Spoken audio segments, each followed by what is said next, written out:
Much as God is so lavish when it comes to resources, He's not wasteful. Everything God gives you, you are going to account for it. Everything that God gives us, He gives them to us in trust as stewards. He expects us to use them. Every divine deposit multiplies with use. If you don't use it, you lose it.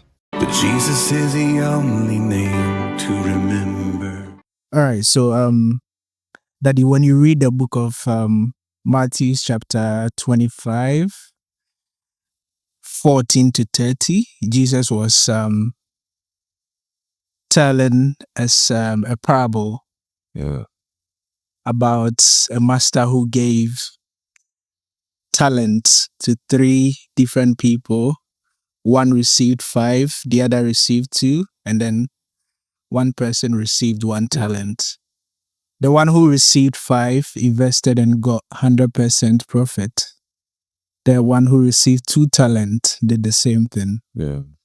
But the last one, I think he knew his master very well. Decided not to invest, or rather keep it safe. Then when his master returned, he gave back exactly what he was given. So my question is, what advice can we or should we as Christians yearning to grow up in the Lord, what advice can we take from this parable?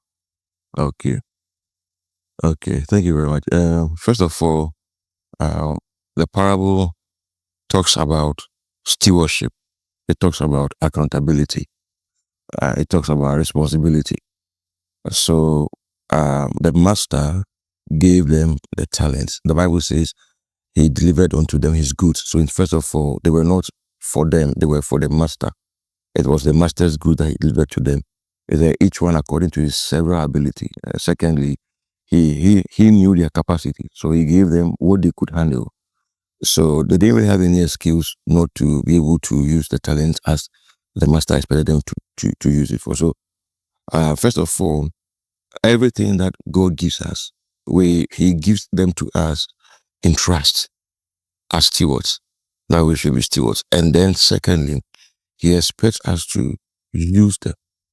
Every divine deposit multiplies with use. If you don't use it, you lose it. It's like the law of atrophy. If you don't use your muscles will atrophy. So that's the second thing. Then the third thing is that everything God gives you, you are going to account for it. The master came after many days to settle accounts with them. And so then when he settled accounts with them, some of them had done well. One person went to hide his talents, and then the master rebuked him. So it's stewardship, it's responsibility, it's accountability. Okay. Yeah. All right.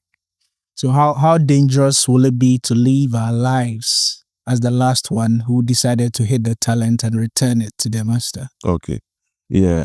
As dangerous as it appears in the parable.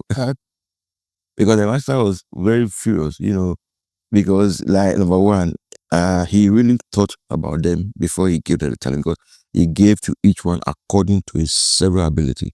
Their several ability, which means that he knew that this one could only handle 1. Okay. And so he gave him 1. You see, God, much as God is so lavish when it comes to resources and his grace, he's not wasteful. Okay. And so he calculates what you can handle, and then he gives it to you. And so when God gives you something, it is because he knows you can handle it. All right. And on the other side too is true. Whatever God allows into your life is because he knows you have been given the capacity to handle it. And so the master was furious. He said, "You wicked and lazy servant." So when we fail to use what God has given us, he sees us as wicked. Okay. And lazy. Wicked in the sense that we are not thinking about his profit, because he gave that thing to you so that you can hold it in trust. You can be a blessing to others on his behalf. But then you kept it to yourself. You denied others of the blessing that was supposed to come to them. And by so doing, you denied God of the profit that was supposed to come to him. So he sees you as wicked. It's a very serious thing, you know, even though we often think that, oh, it's a parable, but Jesus was really talking about something real and something that happens even in life generally, that to whom much is given, much will be required. It's required. Yes. But Jesus is the only name to remember.